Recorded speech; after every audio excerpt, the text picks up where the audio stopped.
La télé d'ici s'intéresse ce soir à un paradis sur Terre. Bon, rien à voir avec le titre de la chanteuse Moula. Paradis plutôt pour les entreprises, en théorie. Sur papier, on va parler ce soir du VITIB, le village des technologies de l'information et de la biotechnologie, une sorte de zone franche où, si l'on en croit en tout cas la compréhension du profane, il n'y a rien à payer en fait. Tout est gratuit, tout est offert. Donc c'est un paradis sur Terre pour les entreprises. On va recevoir ce soir, dans quelques petites secondes seulement, son premier responsable, Philippe Pangot, qui en est donc le directeur général. Il nous dira tout sur cette zone franche. À retrouver avec Pierre Laloupe, qui nous parle ce soir de dictée. Enfin, a-t-il décidé de ramener la dictée ou pas à l'école? On verra. Enfin, il nous en dira certainement un peu plus. On parlera aussi cinéma avec l'INSEE, puisque nous sommes mercredi. Et pour le volet artistique sur la scène de la télé d'ici, la T-Band sera en attraction. L'essentiel de ce que vous êtes toujours en droit de savoir ici, la télé d'ici. Bonsoir, bienvenue.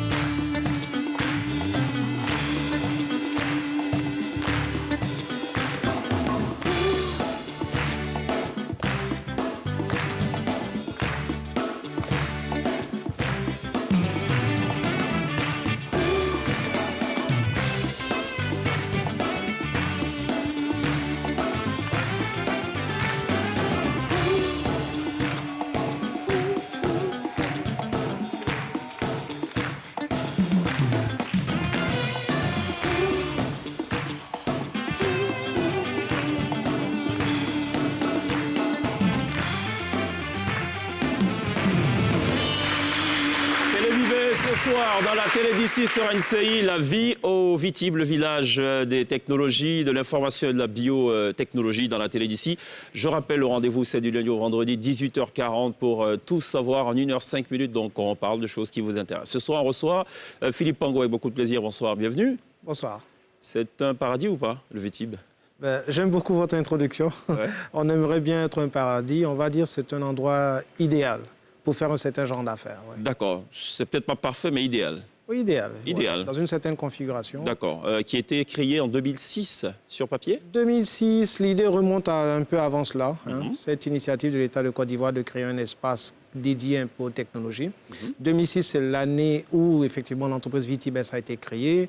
Par contre, dès 2004, le cadre légal, la loi qui encadre, qui définit le régime fiscal avait déjà été votée au Parlement à l'époque, à l'unanimité. À l'époque, c'était déjà tout un exploit. Absolument. Voilà. Et donc, depuis, c'est cette aventure-là qui a commencé. Est-ce que c'est juste de dire VITIB égale zone franche?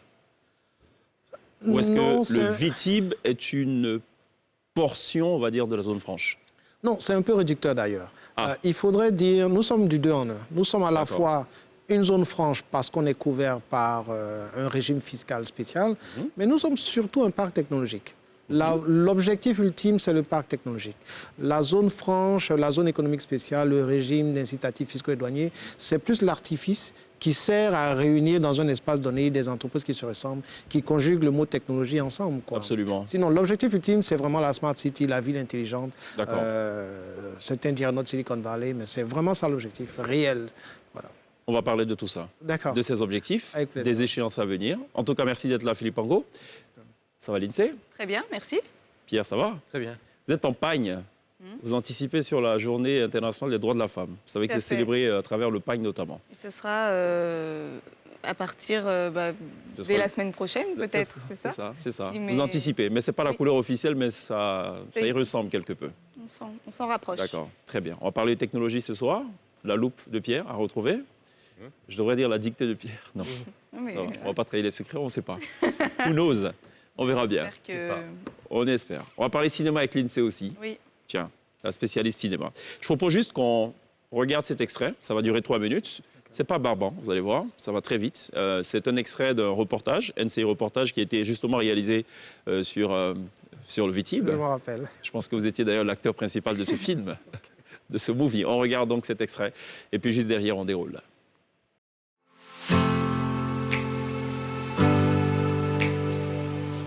C'est un vieux rêve, logé entre une autoroute et un bras de lagune.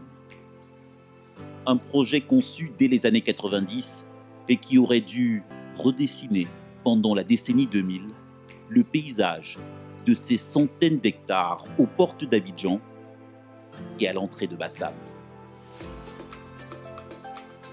Une terre d'accueil prévue pour une ville intelligente, dédiée aux nouvelles technologies et aux réseaux numériques, aux sciences et aux savoirs du futur. Cette cité de demain avait même déjà un surnom, la Silicon Valley, à l'ivoirienne, du nom de cette vallée californienne, référence pour l'innovation. Moi, personnellement, je n'utilise pas souvent ce terme, Silicon Valley. Quand je l'utilise, c'est vraiment pour faire plaisir à des gens et puis pour qu'ils se mettent un peu dans la tête l'objectif qu'on a. Parce que je trouve qu'on fait très bien de s'appeler le village. Okay? C'est notre vocable à nous, ça nous ressemble à nous. Il ne faut pas chercher à être Silicon Valley. Silicon Valley, ils sont Silicon Valley parce qu'à cause de leur histoire propre. Nous, on est le village. On est le village des technologies, de l'information, de la biotechnologie. On s'appelle le VITIB, on en est fiers. Et c'est ce nom-là qu'on va porter. Depuis plus de 5 ans, Philippe Pango conduit le chantier de cette renaissance. Celui d'un nouveau VITIB en construction, le long de ces 9 km de route viabilisée, parcourus par de multiples câbles de fibre optique. Un directeur général devenu l'architecte en chef de la transformation du moindre mètre carré ici. Là, à notre gauche, c'est la zone administrative. Vous savez, on a cette petite ambition, grande ambition d'ailleurs, de recréer ici, en bordure d'autoroute, le deuxième centre des affaires véritables de la Côte d'Ivoire. Le seul centre des affaires qu'on a à Abidjan, c'est le plateau. Ce kilomètre de route le long de l'autoroute Abidjan-Bassam a vraiment tout le potentiel pour faire sortir de terre des bâtiments d'une certaine hauteur. C'est la façade vitrée, jolie, choco, c'est le petit Dubaï quoi, de la zone franche. Le VITIB, une zone franche, c'est-à-dire un territoire exonéré ou exempté d'un certain nombre de taxes fiscales ou douanières, dans l'espoir d'appâter les investisseurs. Tout ce qui est sur notre gauche, c'est vraiment le hub pharmaceutique, c'est-à-dire tout ce qui est biotech. On a réservé tout ce qui est sur la gauche jusqu'à la lagune là-bas pour ce qui est biotech. Sur la droite, par exemple, il faut imaginer là des data centers, des bâtiments en R+2 maximum qui vont accueillir des plateaux d'ingénieurs. En face de moi, là, tout droit devant, c'est le début de la zone résidentielle et commerciale. Car vous avez des hôtels, vous avez des résidences, des villas, un centre commercial, des boutiques, vous avez une université, vous avez une clinique médicale internationale. Mais avant même de voir émerger cette ville nouvelle, sur son site actuel, le VITIB rêve déjà de voir naître une industrie de l'image aussi puissante que le Nollywood nigérian. Voilà, une description donc un peu plus précise de visu de ce que c'est que le VITIB. Enfin, on en a une idée. Un extrait donc de NCI Reportage à retrouver tous les soirs, du lundi au vendredi, sur NCI dès 20h15 et jeudi exceptionnellement donc à 20h50. Pourquoi village ? Il y aura des cases pour savoir. Dès le début de cette histoire, il a fallu créer l'entreprise qui sera en charge de la gestion et de la promotion de cet espace. Alors, les fondateurs, les promoteurs du projet ont décidé d'appeler cette entreprise le village des technologies de l'information et de la biotechnologie. Je ne sais pas trop pourquoi, mais je trouve ça très original. Très original. Comme je le disais dans le reportage, on a notre identité propre. On veut être... Et village, ça fait africain, ça fait ivoirien, ça fait rassembleur et tout ça. Vous savez, dans l'espace... Ça fait communauté. Ça fait communauté. On aspire à être une communauté, mais une communauté technologique. Il ne faut pas oublier que nous sommes bâtis sur des anciens marécages, des anciennes plantations de cocotiers et tout ça. Sur quelle superficie ? Au total, c'est 624 hectares que l'État de Côte d'Ivoire a acquis auprès des populations locales. D'accord. Pour donner juste un aperçu, 1 hectare, c'est l'équivalent d'un terrain de football. Ouais, c'est 10 000 mètres carrés, donc voilà. Vous imaginez, dont 60 hectares étaient déjà utilisés, un autre bloc de 242 hectares entre l'autoroute et la lagune, et un autre bloc de 322 hectares qui est situé sur l'île de Vitré, qui n'est pour l'instant pas accessible, mais je peux vous garantir que dès qu'on aura rempli la moitié de ce premier bloc de 242 hectares, on va déjà commencer à attaquer. Qui compose le conseil d'administration du VITIB ? Dès le départ, il a été décidé que l'entreprise VITIB soit un joint venture entre l'État de Côte d'Ivoire et des partenaires locaux et internationaux. Alors, on trouve du tout. On trouve toutes les entreprises de téléphonie, cellulaires qui sont, ce sont mes actionnaires. On trouve... L'État de Côte d'Ivoire. L'État de Côte d'Ivoire, bien sûr. Je crois que je ne peux pas citer des noms spécifiquement, à moins que c'est ce que vous me pouvez le faire, pas de souci. Oui, on trouve des banquiers, NCA, on trouve... la CIR, qui est un actionnaire, on trouve des entreprises de biotech comme le CNRA, le Centre national de recherche agronomie. Je ne vais pas commencer à en citer parce que si j'en rate certains, il y a certains de mes actionnaires qui vont me tirer les oreilles. En tout cas, c'est assez cosmopolite. Oui, là, pour ce qu'on a vu dans le reportage, c'est des marécages, c'est une belle végétation. Oui. On en est où aujourd'hui ? Bon, oui, c'est déjà ça le premier défi. Vous savez qu'ailleurs, au Middle East, on a réussi à faire sortir de la verdure dans le désert. Ce sera déjà tout un bel achievement. Ouais, un bel accomplissement. Qu'on réussisse à faire sortir cette Smart City là, de cette zone marécageuse. C'est quoi l'échéance du coup et qu'est-ce qu'on aura ? Alors, c'est une zone technologique, d'information, biotechnologie et tout ce qui va avec. Qu'est-ce qu'on aura quand on aura cette Smart City ? On aura 3 grandes composantes. Le cœur, c'est l'objectif de notre projet, c'est la zone de production. C'est la zone qui emploie, qui créera 40 000 emplois ou 40 000 jeunes comme ceux que vous avez aujourd'hui, auront du travail dans les secteurs des technologies et des secteurs vraiment très ciblés. La biotech et les technologies de l'information et de la communication. D'accord. En marge de cela, on aura le long de l'autoroute une zone administrative. Administrative qui vient un peu faire le cordon, comme je le disais dans le reportage, la façade vite, la façade partie choco, comme vous l'avez dit. Et on aura une zone résidentielle et commerciale. Vous mettez tout ça ensemble, c'est une ville nouvelle. On a une opportunité unique en Côte d'Ivoire de dessiner sur papier une ville, et c'est ce qu'on a fait. On a un plan de masse. Aujourd'hui, je peux vous dire exactement à chaque mètre carré qu'est-ce qui est attendu, quel type de bâtiment, à quelle hauteur ça va monter, quel type d'activité par parcelle et tout ça. Qui est habilité à s'installer là-bas ? Le principal critère, c'est l'éligibilité. La loi qui date de 2004 a défini le type d'entreprise qui est admis. Il ne faut pas oublier que notre objectif, c'est de booster des secteurs, les secteurs technologiques qui ont été vraiment ciblés, les TIC et la biotechnologie. Donc, la loi définit tout cela. Vous êtes dans l'Internet, dans la conception logicielle et même dans la communication et tout cela. Vous avez le droit de vous installer là. Pourvu qu'il y ait un fort volet technologique, d'innovation technologique dans ce que vous faites. Donc la loi définit vraiment les secteurs qui sont ciblés. Qui sont habilités à le faire, éligibles. Quels sont les avantages pour les entreprises en dehors du régime fiscal à venir s'installer ? Celles qui ne sont pas... Vous savez, et c'est une très bonne question, parce qu'on n'accueille pas que des entreprises qui bénéficient du régime fiscal. On est conscient que vous mettez une bonne douzaine d'entreprises comme ça en opération, elles ont besoin de certains services qui viennent un peu les accompagner. Complémentaires.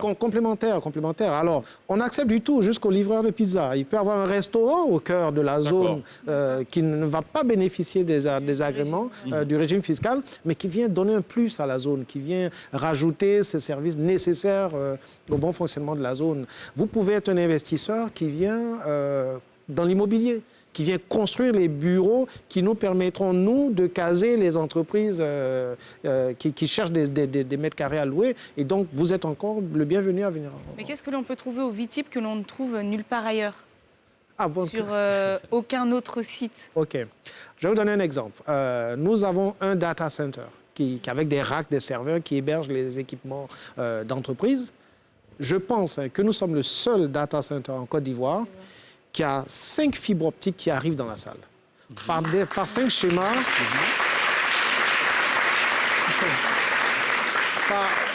Et je dis 5 fibres optiques indépendantes qui arrivent par 5 chemins distincts et de 3 opérateurs différents, dont certains opérateurs arrivent avec un câble sous-marin qui vient de l'international, qui atterrit à la plage de Bassam et qui ressort directement dans notre espace. Aujourd'hui, je pense qu'il n'y a pas meilleur endroit qui est aussi bien irrigué de fibres optiques. Il y a aussi la dimension sécuritaire. La dimension sécuritaire, mais pour terminer sur les data centers, aujourd'hui, on a 4 data centers dans la zone. Vous vous rendez compte, on a 4 opérateurs de data centers privés. Ça veut dire qu'il y a un petit quelque chose dans l'espace qui finit par attirer. Okay. Sécuritaire, évidemment, qui dit data center dit forcément sécurité, parce que ce sont des données assez sensibles qui sont logées dans ces endroits. C'est une zone franche, donc elle est sous contrôle douanier. La zone de production est sous contrôle douanier. La douane contrôle ceux qui rentrent ce qui sort, ce qui doit sortir, ce qui ne doit pas sortir, les questions de déclaration et tout ça. Et est-ce que les avantages fiscaux durent toute la vie pour les entreprises ou est-ce que c'est limité dans le temps? J'imagine que c'est... Il n'aime pas la notion de zone franche, c'est réducteur, comme il a dit. Non, mais c'est notre argument commercial, en fait, dans le fond. Pour simplifier, pour les téléspectateurs, quand on s'installe, on est exonéré de droits, de TVA et de tout ce qui va avec. Quand on s'installe, on paye 0% d'impôts, oui. On paye 0% de douane. On paye sur les équipements qu'on importe. Sur ce qu'on importe, c'est-à-dire que si votre boulot, c'est de fabriquer, d'assembler des smartphones et de les revendre, les pièces détachées pourront arriver de votre fournisseur en Chine, Hong Kong, où vous voulez. Ça passe par le port d'Abidjan, ça arrive au VITIB, vous créez de la valeur ajoutée, vous assemblez, vous créez de l'emploi. Le produit final, c'est lorsqu'il rentre en Côte d'Ivoire. Pour venir sur Abidjan, c'est comme s'il rentrait en Côte d'Ivoire pour la toute première fois. Vu du VITIB, Abidjan, c'est un autre pays. D'accord. La Côte d'Ivoire, le Burkina, le Mali, les autres pays, ce sont vos clients. C'est le pays de destination, c'est le client dans le pays de destination qui vous commande le produit que vous avez assemblé en zone franche. C'est lui qui fait la déclaration douanière pour s'acquitter des droits. Quelles sont les entreprises qui se manifestent pour l'instant? Aujourd'hui, nous sommes en train de frôler... Dans quel secteur d'activité? Aujourd'hui, nous sommes à peu près à une 60aine d'entreprises. Pour un besoin... Vous en avez 51 qui sont dans les TIC combinés, j'inclus les entreprises de communication. Et vous avez à peu près 8 qui sont dans la biotech. Et parmi celles-là, vous avez 3 usines pharmaceutiques, dont 2 ont déjà été inaugurées, fonctionnelles. Une qui est en construction. Ce qui fait qu'on a senti ce boom pharmaceutique. Là, et on a... J'ai réservé une bonne vingtaine d'hectares pour accueillir le pharmaceutique. J'ai encore en mémoire d'ailleurs votre communiqué relativement à la Covid, quand l'idée d'une solution par la chloroquine pointait du nez. Vous avez tout de suite dit, chez nous, au VITIB, on a une société qui peut alimenter...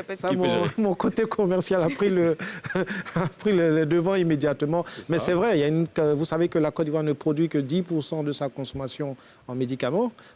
Avec ces 3 usines, je pense que le VITIB aura contribué à au moins doubler cette capacité de production. Donc c'est une bonne chose pour notre population. Pour répondre donc à votre question, oui, on peut produire, on a la capacité pour produire de la chloroquine, de l'azithromycine, du paracétamol. J'ai des échantillons chez moi dans ma salle. J'aurais dû venir avec pour vous montrer un peu.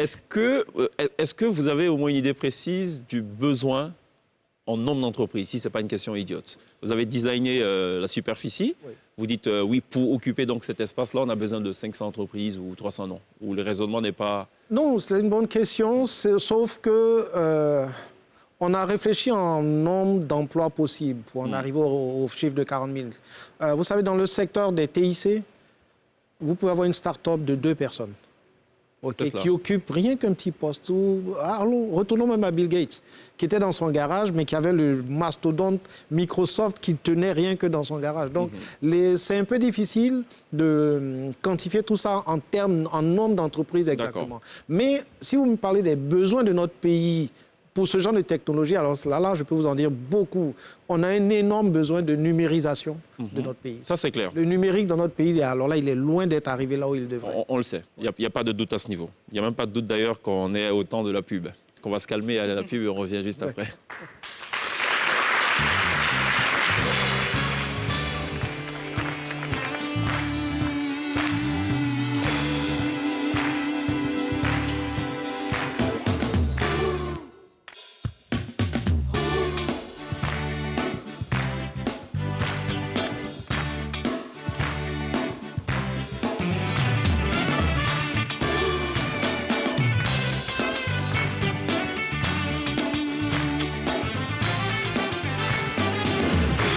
Vous faites toujours très bien de nous rejoindre dans la télé d'ici sur NCI, la première chaîne de télévision privée de Côte d'Ivoire. On parle du VITIB ce soir. On va marquer une courte pause pour parler de ce qui constitue ici l'actualité majeure. Elle nous envoie direct au siège de la ACA, la Haute Autorité de la Communication Audiovisuelle, avec en point de mire donc la campagne pour les législatives, avec ce communiqué qu'on va se faire fort donc de rappeler, en tout cas dans ses grandes lignes. À compter de l'ouverture de la campagne électorale, les services de radiodiffusion sonore et télévisuelle privée commerciale désireux de couvrir ouvrir la campagne doivent veiller au respect des principes d'équité dans l'accès à leurs antennes des partis politiques, groupements de partis politiques et candidats indépendants, ainsi qu'au respect du pluralisme et de l'équilibre de l'information dans les circonscriptions électorales dont ils assurent la couverture médiatique. Les services de radiodiffusion sonore et télévisuelle privée commerciale peuvent diffuser à titre payant sous réserve du respect des principes énoncés ci-dessus et sous leur responsabilité, le message est communiqué des partis politiques, groupements de partis politiques et candidats indépendants à l'élection des députés à l'Assemblée nationale. Il y a tout de même une condition, la diffusion de ces messages et communiqués doit se faire dans les conditions tarifaires identiques, donc égalité entre tous les candidats, pour tous les partis politiques, groupements de partis politiques et candidats indépendants. Voici ce qu'il fallait retenir de l'actualité majeure. Tout de suite, la loupe de Pierre, on lance le jingle et on en parle juste derrière. C'est à vous. Oui, donc comme vous le savez certainement, le niveau de l'éducation a fait beaucoup débat ces derniers temps. La preuve, on en reparlait encore ce week-end, notamment dans NCI 360, le magazine d'actualité animé par Lydia Rassouba le dimanche. Ils ont parlé de l'exercice de la dictée en particulier, qui, comme vous le savez, a été retiré du système éducatif. Et l'un des intervenants avait un avis très tranché sur la question. On regarde un extrait. J'ai envie de poser une question, M. Yao. Le retrait de la dictée du système, comment vous réagissez à cela? Comment vous avez réagi à l'époque? Moi, j'ai applaudi des deux pieds et des deux mains. Pourquoi? Tout simplement parce que moi, j'aime bien citer ça. Hein. Quand je passe l'entrée en 6e, c'était en 1966, dictée, feu de brousse. Et le texte commence comme ça, 50 hideux charognards, je m'en souviens, parce que ça traumatisait la moitié de notre classe. La prononciation du maître. On n'avait jamais fait un vocabulaire hideux. On ne savait même pas qu'est-ce que ça signifiait. Certains ont écrit hideux. Aujourd'hui, la formation par compétence, justement, corrige ces aspects-là. Comment? Tout simplement en disant, on évalue un enfant sur ce qu'il sait. On lui donne donc des devoirs qui sont similaires à ceux qu'il a étudiés. Ça, c'est la première des choses. Ce n'était pas le cas avant? Non. Puisque le gars, il me sort un texte comme ça, 50 hideux charognards. Mais hideux, là, ça signifiait quoi? Vous avez dû souffrir, hein, si vous vous en souvenez aujourd'hui. Je m'en souviens encore aujourd'hui. Mais c'est justement pour justifier pourquoi on supprime la dictée. On a remplacé la dictée dans l'étude des textes à l'entrée en 6e. Donc, les questions de grammaire, on fait des exercices à trous. On met le verbe et on dit à l'enfant, conjugue le verbe au présent de l'indicatif et mets-le à la troisième personne du pluriel. Mais il fait de la dictée et il écrit et il réfléchit. La question de la compétence, c'est ça, c'est de réfléchir et agir. Je voulais poser une question. Mais faire de la dictée simplement pour faire de la dictée comme Bernard Pivot faisait, ça n'a rien d'intelligent, ça n'a rien d'un apprentissage, ça n'a rien de cognitif. Ce n'est que de la répétition. Et donc, quand on regarde le vocabulaire employé, ça a l'air de l'avoir vraiment traumatisé. Mais pour de nombreuses personnes, dont je fais partie, l'exercice de la dictée, eh bien, c'est une aberration de l'avoir supprimé. Tout simplement, il y avait tellement d'avantages. Enrichir le vocabulaire avec des mots qu'on n'aurait jamais utilisés, peut-être comme hideux charognard, on ne sait pas. Chez des jeunes qui surtout lisent de moins en moins, s'interroger sur le sens et la façon d'écrire les mots, la conjugaison. Bref, l'exercice était complet. Le plus important dans la dictée, c'était aussi ce moment-là de correction, en fait, où on avait l'impression d'apprendre quelque chose et surtout l'envie de ne pas refaire la même erreur. Moi, je sais que j'y tenais, je regardais, voilà, c'était un grand moment. Alors, comme je suis un grand nostalgique, je vous ai préparé un petit quelque chose en souvenir du bon vieux temps. On vous a mis à tous une feuille de papier et un stylo. Je vais vous dicter 2 phrases et on va se faire un petit point. Ensuite, on va tester vos D'accord, avec un hideux charognard. Ça va être 60 hideux. Alors, première phrase. Mes anges et moineaux s'ébattent sur ce perchoir. Attends. Mes anges et moineaux s'ébattent sur ce perchoir.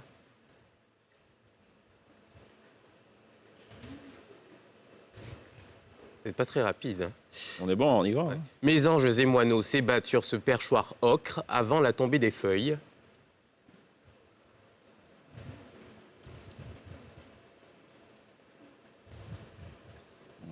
Sur ce perchoir ocre avant la tombée des feuilles, qui s'amoncelleront bientôt sur le sol mouillé. Mes anges et moineaux s'ébattent sur ce perchoir ocre avant la tombée des feuilles qui s'amoncelleront bientôt sur le sol mouillé.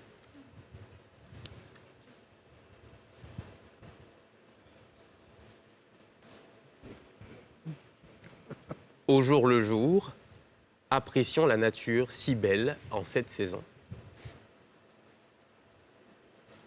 Ça, c'est le premier bloc. Ah, on en a pour jusqu'à demain alors. Oui, non, mais... Au jour le jour, après... Au jour le jour, apprécions la nature si belle en cette saison. OK. Ok, on y va pour la phrase... enfin, c'est la troisième phrase finalement, mais deuxième groupe. Pas sûr qu'ils puissent lire après ça. Hein, Ah oui? Non, mais ça, c'est une... parce qu'on écrit tellement vite. Donc, si belle après cette si saison, c'est belle ça? En cette saison. en cette En cette saison. saison, ok. Ouais. Mhm. Ok. Phrase 2. On avait perçu dans la nuit d'encre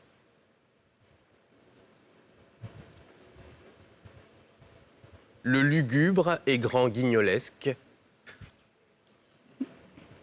Et grand. On avait perçu dans la nuit d'encre le lugubre et grand guignolesque Un guignolesque. ululement de la chouette laponne. On avait perçu dans la nuit d'encre le lugubre et grand guignolesque ululement de la chouette laponne. La chouette. De la chouette laponne. La ponne. Laponne. Laponne. D'accord. Ok. Tout le monde est au même niveau? Ah, ça va. Oui, oui. Oui, ça va. Bon, je vais pas passer faire le On a fini maître. Oui, on a fini. Attends, on peut corriger quand même? On peut se relire? Oui, vous avez le droit. Merci. C'est bon, c'est tout? Oui, c'est Ok. bon, on est bon.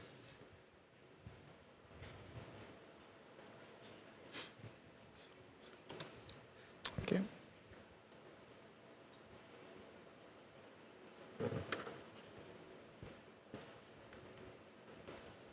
Bonjour le jour. Sur la nature aussi. C'est bon, tout le monde est, Un tout le guignolesque. monde est sûr de ce qu'il a fait? Le sol mouillé, au jour le jour. Ouais, ouais. Impression. Affection. Moi, c'est le grand guignolesque qui me fatigue. Hein, mais bon, ça. Ah bah oui, il fallait que ce soit un peu compliqué, sinon c'était pas drôle. Yes. Bon, on y va. Attendez, On attendez, attendez. va... l'INSEE, elle est... Mais c'est pas grave, hein, l'INSEE. Le lugubre, non, mais je veux est grand, guignolesque, ululement. Il y a quelque chose à remporter, il y a quelque chose à remporter ou pas? Non, non, mais même bah, c'est juste important. le fait de ne pas avoir honte à la télé. Voilà. Ok. Alors, Donc il y a quelque chose à perdre. il y a quelque chose à perdre quand même.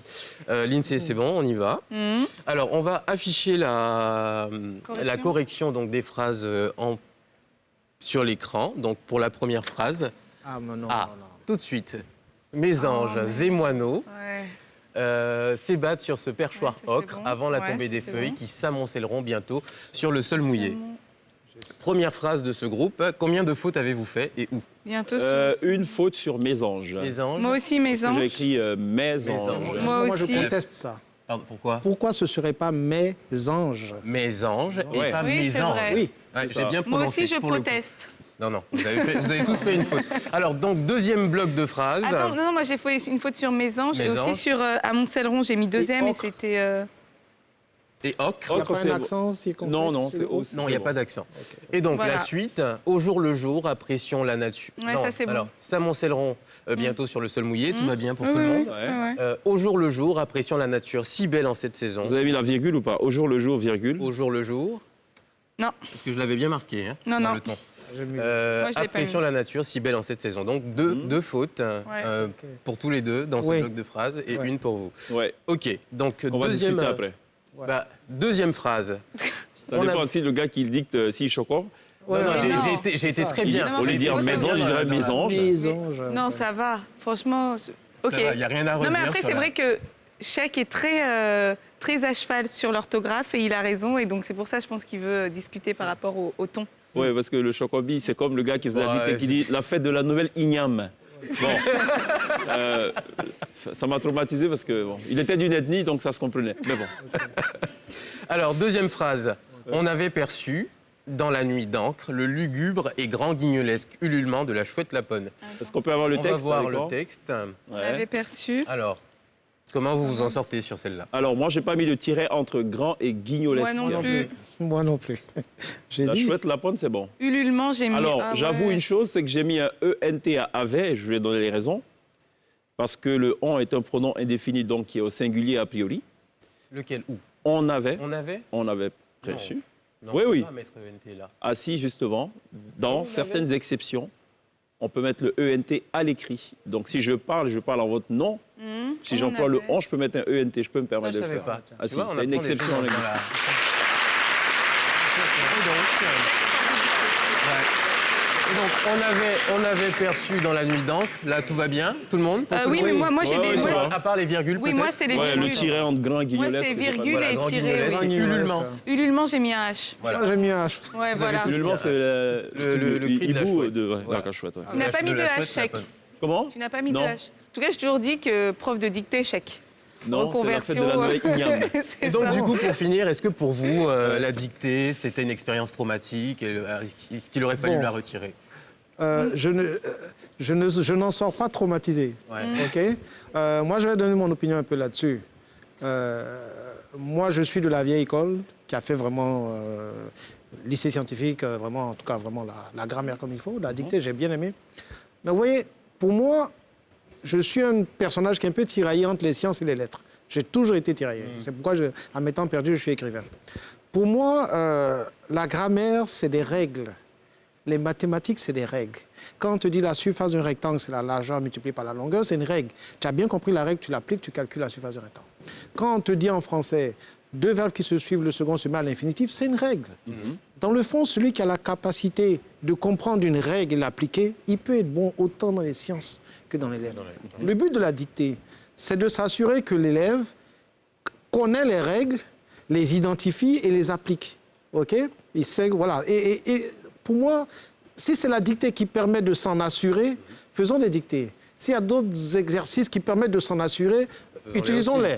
Mais l'objectif, c'est qu'à la fin, quand tu as un papier à écrire, tu as une lettre à écrire pour ton patron en tant qu'assistante, tu ne fasses pas de faute. Parce que tu connais tes règles de grammaire. Absolument. On apprend de nouvelles choses comme Donc ce je ne me suis soir. pas prononcé pour ou contre la dictée, on avait. mais l'objectif, c'est de connaître ces règles de grammaire et d'écrire sans faute. Et puis surtout en ce moment avec le développement des réseaux sociaux où on peut marquer des L'écriture cas, texto, le l'écriture machin. texto. Et du coup, on prend plus soin des mots et le fait peut-être de lire et de développer donc sa lecture ou même de faire attention à la grammaire et à la conjugaison, bah, ça nous force aussi à écrire correctement. D'accord. Pour le retour de la dictée, donc. Moi, je ne fais pas partie de ceux qui accablent l'intervenant. Ça va peut-être vous surprendre. Je pense qu'il est cohérent dans son raisonnement. À la limite, la dictée, c'est une évaluation. On vous évalue sur la base de ce que vous avez appris en classe. Donc, de ce point de vue-là, il a raison. Là où c'est intéressant, par contre, la dictée, c'est qu'effectivement, ça pousse à un certain surpassement. On va chercher au-delà des cours. Et donc, il y a un petit enjeu. Ah tiens, moi, j'ai entendu ou j'ai lu ça dans un bouquin hier. Je sais que mon voisin, il n'a pas, donc je veux m'empêcher. Je sais que je veux la bonne note et tout. C'est un peu cela, tout l'enjeu. Mais sinon, dans la dictée, on retrouve de tout, que ce soit la grammaire, que ce soit l'orthographe, avec tous les pièges qui vont avec. On parlait tout à l'heure de règles. Il y a une règle qui dit le participe passé employé avec l'auxiliaire être s'accorde en genre et en nombre. Mais pas l'auxiliaire avoir. Très bien. Ça dépend de quel type de verbe. Donc, il y a une autre exception qui sort. On vous dit si c'est un verbe essentiellement pronominal, ça marche. Si c'est un verbe accidentellement pronominal, ça ne marche pas. Ça devient très compliqué après. Ouais, Quoi. il y a beaucoup de nuances. Oui.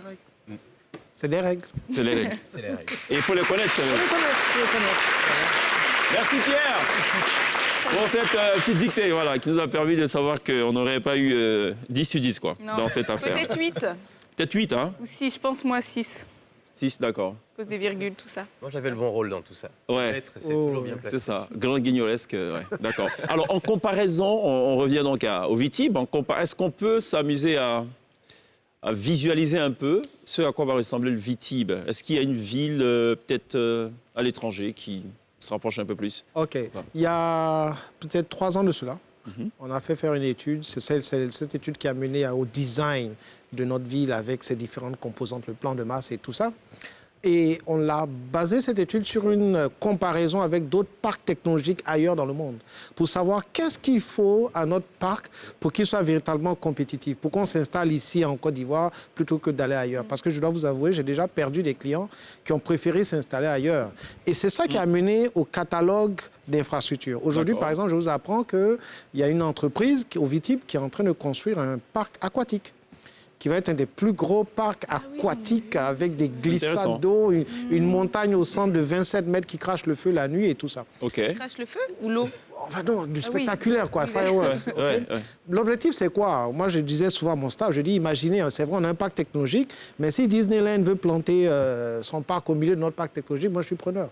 À la limite, même, on va changer le logo du Vitib, on va rajouter un Mickey Mouse avec des trucs pour nous faire la pub qu'il faut.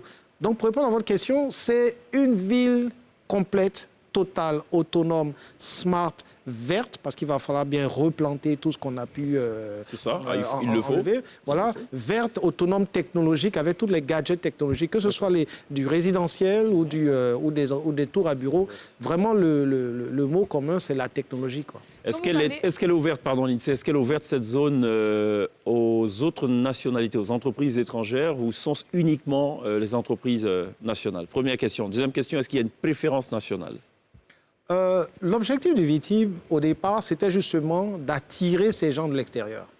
Pour que dans leur sillage, ils se créent des champions à nous, des gens qui viendront un peu comme l'Asie l'a fait, un peu comme la Chine l'a fait. Au début, c'était l'usine du monde, mais après, c'est devenu vraiment la conception. Les meilleurs produits sont conçus là-bas. Donc oui, nous ouvrons grand le régime fiscal, les exonérations fiscales, on les offre aux entreprises d'ailleurs, mais on constate une tendance à l'arrivée massive des entreprises de Côte d'Ivoire. Je vais vous donner un bon exemple. On a inauguré notre nouveau siège en juillet 2019. C'est 3000 m² de bureaux. 5 mois plus tard, en décembre, plein à 100%. Et essentiellement par des entreprises ivoiriennes qui sont arrivées. Donc l'effet escompté est en train de prendre forme au fur et à mesure, et de plus en plus d'entreprises TIC ivoiriennes commencent à s'installer dans... Mais est-ce qu'il y a, je reviens à ma question, la notion de la préférence nationale, est-ce qu'on se dit, OK, très bien, on a plus de 300 hectares, 600 hectares, est-ce qu'il y a une zone qui... Enfin, ne raisonnons pas en zone, c'est un peu réducteur. Est-ce qu'on se dit il faut quand même s'assurer qu'il y ait, en termes de ratio, de proportion, une bonne part qui revienne à des entreprises nationales? Au risque, peut-être, dans 10 ans, 30 ans, ce sera finalement une zone franche dominée par des multinationales étrangères. OK. Bon, l'objectif n'est pas... Comme je l'ai dit, nous ne sommes pas une zone franche industrielle tournée vers l'export. Donc, l'entreprise typique qui s'installe, même si elle est d'origine étrangère, ce n'est pas l'entreprise, c'est pas la zone franche typique où elle viendra, elle s'installe, elle fabrique des trucs et elle les balance et toute la production est destinée à l'extérieur. Elle vient pour conquérir le marché ouest-africain. En premier lieu, le marché ivoirien. Vous voyez, donc ça sert énormément le marché ivoirien. Les entreprises ivoiriennes sont graduellement en train de s'approprier les technologies, Donc on va un peu à leur rythme. On leur ouvre grand, on n'a pas de politique particulière préférentielle qui leur est adressée. Chaque fois que nous lançons des appels d'offres, que ce soit pour la réalisation de projets immobiliers, je fais le maximum de bruit possible pour inciter vraiment nos frères et nos sœurs à s'intéresser à la chose. Voilà, et c'est un peu la raison même d'ailleurs de ma présence sur ce plateau. Absolument. Dans quelques instants, on va passer à la question de l'INSEE. On passera aussi au fameux bruit que vous faites, justement. Comment vous faites connaître le Vitib à l'étranger? Quelles sont les actions qui sont menées? Juste le temps de marquer une pause. On va à la pub. On revient juste après la pub.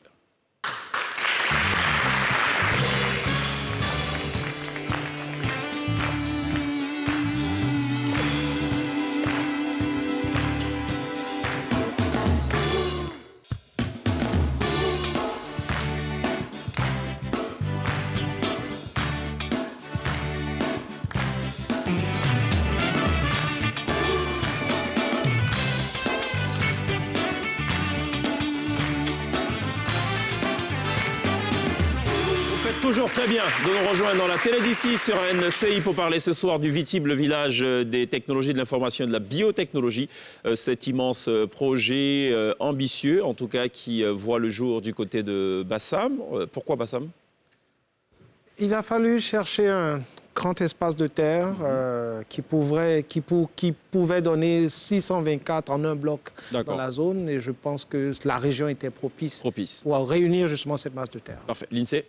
Vous avez parlé tout à l'heure de ville verte. Quelle technologie environnementale est mise en place dans ce sens-là? Peut-être pour la gestion de l'eau, peut-être pour la gestion aussi de l'énergie, des déchets? La loi de 2004, écrit noir sur blanc, non, la convention entre l'État de Côte d'Ivoire et Vitib donne autorisation à Vitib SA de générer sa propre énergie, d'être autonome en eau et en électricité. L'énergie grâce à des panneaux solaires ou... Ça veut dire que justement, nous avons la liberté de contracter avec des partenaires pour utiliser une partie justement de ce territoire-là pour étaler des panneaux solaires s'il le faut, pour une énergie d'appoint. On veut être sûr que si jamais le courant se coupe à Abidjan, nous, on continue d'opérer. Alors le solaire, c'est une des choses, pas seulement à cause de ces lois, mais parce que ça fait, ça match avec les ambitions de Smart City.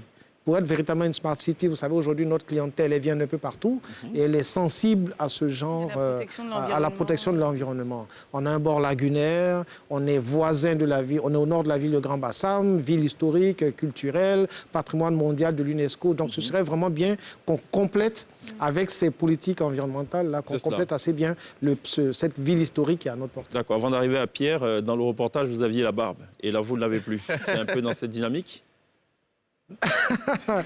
Non, pas du tout. C'est une petite folie à l'époque. Oui, parce que vous avez coupé les arbres pour construire. Donc je me dis que la barbe aussi, elle a dû être rasée dans ce... Non, je revenais de vacances, je crois, et puis je me suis laissé aller. Bon, ok, on a compris. Pierre ? Le défi aussi pour le Vitib, en général, c'est de montrer qu'un pays à l'économie agricole comme la Côte d'Ivoire peut créer une richesse basée sur le savoir. Est-ce qu'à un moment de ce parcours-là, de la création, qui n'est pas encore terminé, vous avez eu des doutes sur la capacité à y arriver? Non, je n'ai aucun doute. Aucun doute. Vous savez, ça, c'est... S'il y a une chose qui est également répartie parmi tous les peuples du monde, c'est la matière grise. OK? Nous, Ivoiriens, on est tout aussi intelligents que les gens d'ailleurs. Je veux dire, ceux qui ont créé YouTube, 3 ou 4 étudiants ensemble, ils l'ont créé parce qu'ils ont eu juste l'idée. Le reste, c'est les fonds, les VCs qui ont donné le fonds. Alors, ça veut dire que cette idée de YouTube aurait pu naître chez deux d'entre vos téléspectateurs aujourd'hui. Et des idées comme ça, il y en a. Tous les jours, il y a des gens qui ont des idées vraiment. Vous savez qu'il y a une start-up ivoirienne qui transmet l'Internet par la lumière. C'est cela qu'on a reçu. Mais vous imaginez, ils n'ont pas eu besoin de venir de Silicon Valley pour avoir une idée comme celle-là. Et ça, tous les jours, on peut en produire. Le Vitib est là pour créer le cadre, pour qu'en appui à ces genres d'initiatives, on réunisse dans ce même cadre-là des financiers, des investisseurs, des partenaires techniques et tout ça. Des incubateurs et tout cela. C'est ça l'objectif. Je ne doute absolument pas du génie de l'Ivoirien. Je souhaite vraiment que ces start-up-là et ces entreprises ivoiriennes aient un cadre où elles peuvent vraiment, vraiment fructifier. D'accord. On parle de Silicon Valley. Est-ce qu'il y a un jumelage envisagé ou non? Pas envisagé. D'accord. Non, pas envisagé. On parle d'exonération. Il me semble que les entreprises doivent payer 2,5% de leur chiffre d'affaires. C'est pourquoi j'ai dit nous ne sommes pas un paradis. Voilà. Parce que le paradis, tout normalement devrait être gratuit. Rien n'est gratuit sur Terre. La loi a prévu que Vitib, l'entreprise qui gère l'espace, quand même fasse son petit chiffre d'affaires. Et le but de ce 2,5% qui est reversé à Vitib. Et ça répond à cet objectif-là. Nous prélevons des loyers. La terre, nous ne la vendons pas, nous la louons dans le cadre de baux amphithéotiques. Et nous percevons une fraction, effectivement, du chiffre d'affaires réalisé par les entreprises qui sont sur place. Qui sera utilisé comment, ce bénéfice? C'est ça qui sert à payer mon salaire, c'est ça qui sert à tondre le gazon, c'est ça qui sert à planter des panneaux solaires dans les couloirs, à la sécurité de tous, et ainsi de suite. Vitib a été créé en 2006. Vous avez dit que l'idée a été... c'était plutôt en 2004, c'est ça? La loi. Le cadre légal. Oui. Plus de 15 ans après, de quelle manière le Vitib a-t-il évolué? Est-ce que vous avez rencontré des difficultés? Lesquelles? Je pense que le parcours de Vitib a été en tout point identique au parcours d'une start-up. De 2006 à 2012, ça a été vraiment la phase, moi je l'appelle la phase start-up. C'est-à-dire que Vitib n'a pas fait de profit, Vitib a eu des déficits récurrents année après année. C'était vraiment la période de la mise en place et tout ça. Moi, j'ai joint l'entreprise en juillet 2012. Depuis 2013 jusqu'à aujourd'hui, on n'a plus connu un seul exercice négatif. C'est-à-dire qu'on a commencé légèrement à faire des profits et de combler un peu les déficits qui s'étaient accumulés de par le passé. On a pu maintenant, les investissements que l'État de Côte d'Ivoire a fait, a contracté auprès des bailleurs de fonds, ont été effectifs. On a réalisé 10 km de route, des réseaux d'eau, d'électricité, de fibre optique et différents projets dans un laboratoire d'ADN, un laboratoire de formation au métier de télécom et ainsi de suite, une chaîne d'assemblage d'ordinateurs. Donc, ça a été fait. Aujourd'hui, on a planté tout ce qu'il faut pour que les clients, maintenant, ils arrivent. Et je pense qu'on est maintenant dans une troisième phase qui est vraiment une phase de décollage, qui va permettre aux entreprises d'arriver. Et on le sent. L'année passée, on a battu, en pleine année Covid, on a battu nos records d'agrément. On a eu le plus, c'est l'année où on a eu le plus de nouveaux clients qui ont décidé de s'installer en zone franche. Donc vous voyez, les investissements, même les promesses d'investissement de nos clients sont à la hausse. Donc ça marque vraiment ce point d'inflexion où Vitib maintenant est dans une troisième phase et je pense que l'avenir est plus radieux. Vous avez, vous parlez tout à l'heure de clients, donc c'est les sociétés. En 2012, il y en avait une soixantaine. En 2018, une trentaine. On en a combien aujourd'hui? Est-ce que c'est plutôt... C'est plutôt l'inverse. Ah, c'était en 2012 En 2012, sur papier, il y en avait une soixantaine. Mais la crise de 2010 avait eu son effet. Hein. La réalité des faits, c'est qu'il n'y avait rien qu'une dizaine qui était véritablement sur place. Et c'est sur ça qu'on s'est appuyé. Et graduellement, aujourd'hui, nous sommes une soixantaine, en effet. Aujourd'hui, je dirais, le cœur de métier de Vitib est ça, qui est l'accueil des entreprises, les services aux entreprises, a connu une croissance moyenne de 23% année après année depuis 2012. Pour vous donner vraiment un chiffre qui dénote du regain d'intérêt dans le Vitib. Les premières entreprises qui vont sortir de terre, il y a une sorte de chronogramme quand même?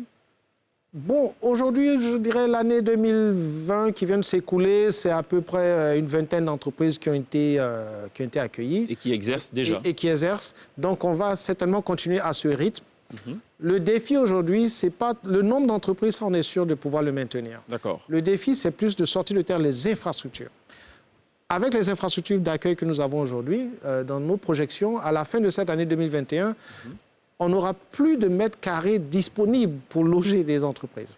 D'accord. Ça veut dire qu'on fait un appel vraiment à des promoteurs immobiliers pour nous sortir des tours à bureaux, pour augmenter la capacité d'accueil du Vitib parce qu'on a de plus en plus de difficultés à offrir des bureaux décents aux entreprises qui veulent toutes venir. Donc le défi, c'est vraiment d'augmenter la cadence de création d'entrepôts pour accueillir des chaînes d'assemblage ou de tours à bureaux pour accueillir des entreprises techniciennes.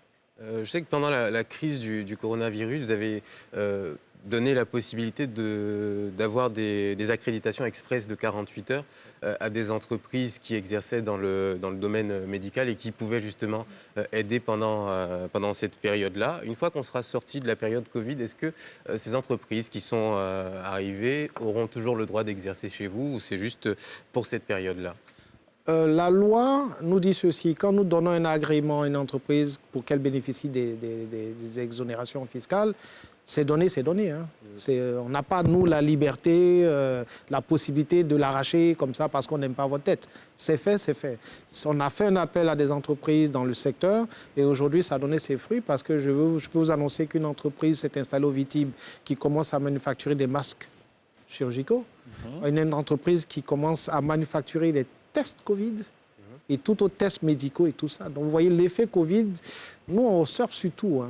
Quand il y a une opportunité, on saute là-dessus. C'est ça. Est-ce qu'une entreprise qui n'est plus viable, peut-être dans le futur, a toujours sa place dans le Vitib, qui essaie d'être ce pôle d'excellence L'entreprise est agréée sur la base d'un cahier de charges. Dans le dossier qu'on dépose à Vitib pour demander l'agrément, on doit joindre un business plan qui donne les projections sur 5 ans, les revenus et tout cela. Si on ne respecte pas le business plan, on se met à fabriquer des meubles en bois, on ne respecte plus le business plan. On peut se faire éjecter de la zone franche. Ok. Ce sont c'est des grosses infrastructures, le Vitib. En termes de coût, le coût final, à peu près, pour ce village Coût pour réaliser l'ensemble. Tout, oui. C'est difficile à dire, ça. Je pense qu'on parle en termes de milliards. Ah oui. Ah oui. Déjà, l'État de Côte d'Ivoire a investi une bonne trentaine de milliards minimum pour un début de viabilisation sur 180 hectares. C'est ça, On n'a pas encore de bâtiments sortis de terre. absolument. C'est des milliards, c'est compliqué à dire, je pense. Alors, oui, allez-y. Nous faisons appel au privé. C'est-à-dire que l'État a fait sa part, il a fait une très bonne part. Hein. Le ministère de l'économie numérique et de la Poste a vraiment piloté la chose. Aujourd'hui, on se dit, il est temps que le privé vienne prendre le relais. On a fait les routes, on a l'eau, l'électricité, la fibre optique. Maintenant, on leur vante les mérites de s'installer là. Venez, aidez-nous, sortez de terre des entrepôts à louer. Moi, je m'engage à vous trouver des clients.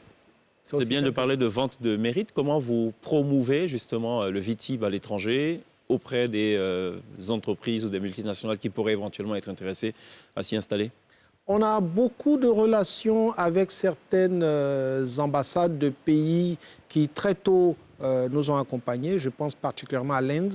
On a beaucoup de relations. Donc, on a un réseau à travers les ambassadeurs, certains pays qui nous permettent justement de présenter des opportunités ici.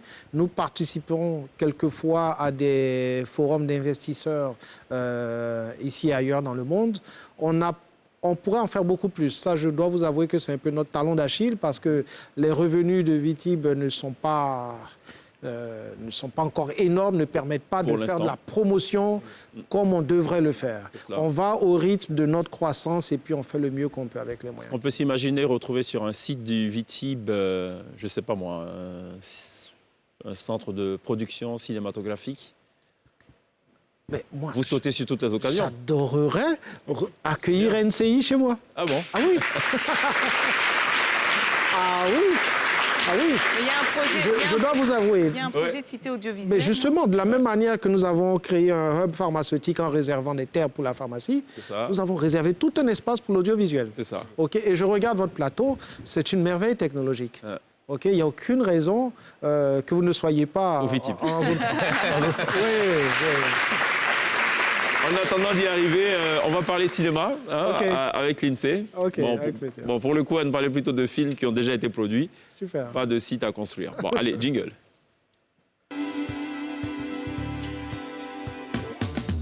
Aujourd'hui, je vous parle d'une nouvelle production, je vous parle d'un nouveau film et pour ça, je vais vous raconter une petite histoire. Alors, changement de lumière, c'est l'histoire d'une créature qui ne naît qu'une fois par génération. Elle vit, se déplace et évolue dans la jungle. Aujourd'hui, je vous parle de l'histoire du tigre blanc. C'est The White Tiger. On regarde la bande-annonce.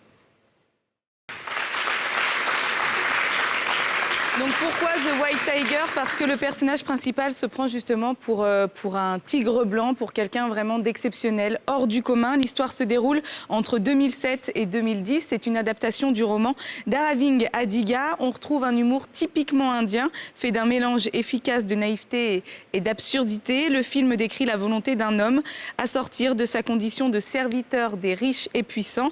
The White Tiger est une réflexion donc sur le système des castes en Inde et les compromis moral à effectuer pour être libre. C'est un film à voir absolument et il dure un petit peu plus de 2 heures. Merci l'INSEE pour cet update cinématographique. On va marquer une pause. Ce sera la toute dernière pause de cette télédécie essentiellement consacrée donc au VITIB, le village des technologies de l'information et de la biotechnologie.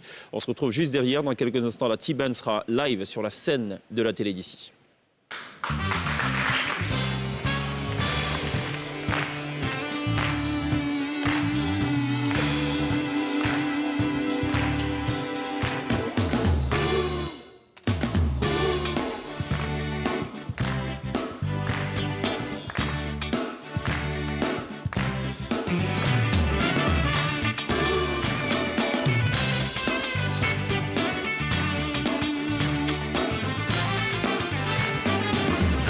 Vous faites toujours très bien de nous rejoindre pour le tout dernier virage de cette télédécie consacrée à la vie au VITIB, la zone franche de Grand Bassam, dirigée par Philippe Angot, qui est ce soir donc l'invité unique de la télédécie. Est-ce que vous pensez qu'on a tout dit ce soir? Ou est-ce qu'il y a encore des choses à dire essentielles? Je dirais juste ceci. Le VITIB, c'est un outil qui a été pensé par l'État de Côte d'Ivoire. C'est destiné à être un véritable succès. Et ça le sera si l'on comprend qu'il est vraiment primordial pour la réduction de la fracture numérique et pour faire du numérique une réalité dans le quotidien de notre vie.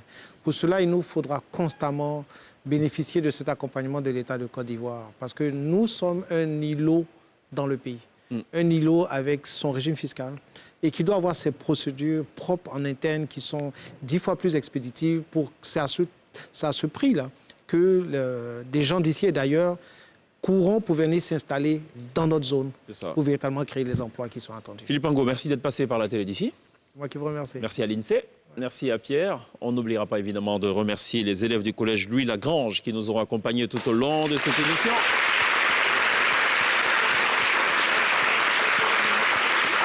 On va clôturer cette émission en musique. Vous êtes joueur de guitare, vous jouez à la guitare.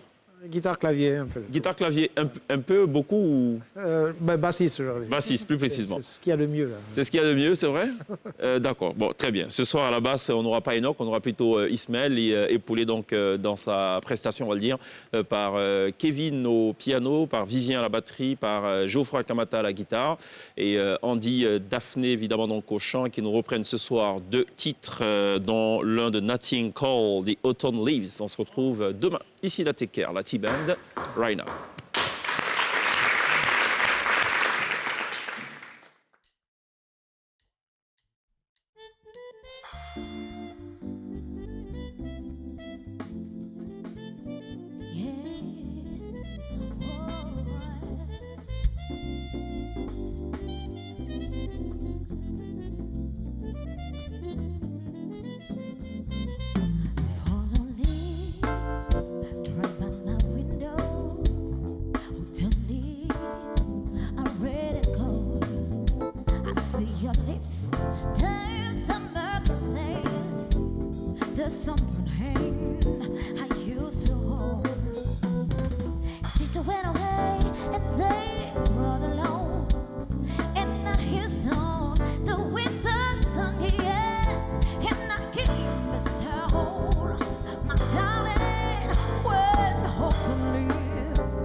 Est-ce qu'on peut se tenir debout?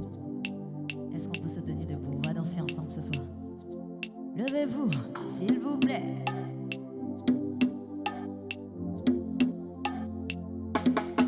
Un jour, l'aîné dit, il n'y aura plus de là. Où est d'or, était son window, il fera jour. Le jour vient, et c'est certain. Où tu riras jusqu'au là. Parce qu'il y a un temps pour tout.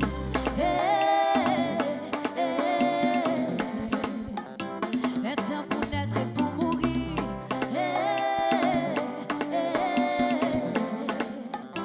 Un temps pour rire et pour pleurer.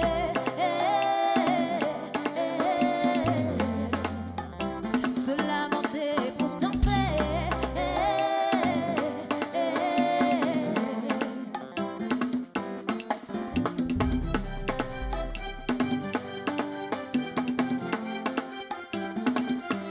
Quelle que soit la longueur de la nuit, le jour béni.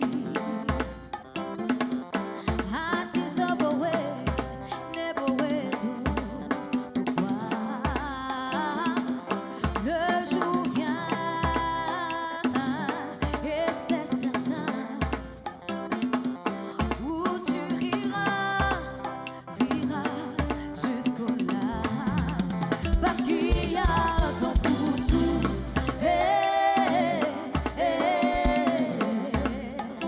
Tout ce qui brille n'est pas or. Y a peut-être mieux, meilleur prix. Un temps pour aimer et haïr.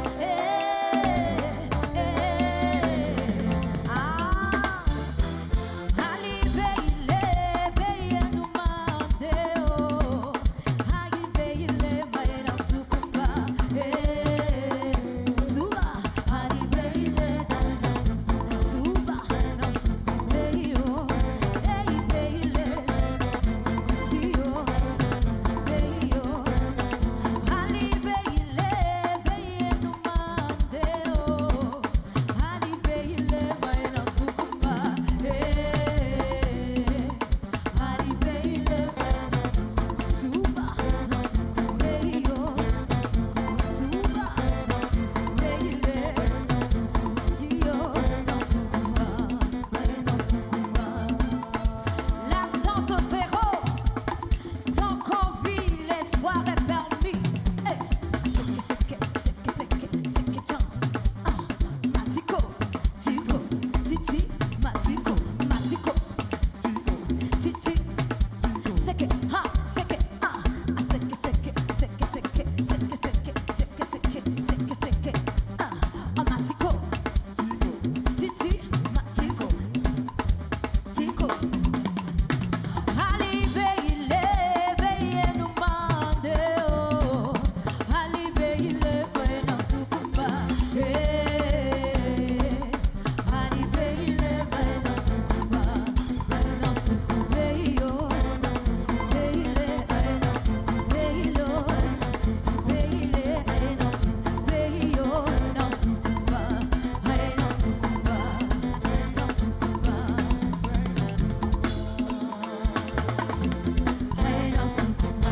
Merci beaucoup. Aïna Soukouma. Merci d'applaudir la T-Band. Ismaël qui nous a rejoint à la basse. Good job.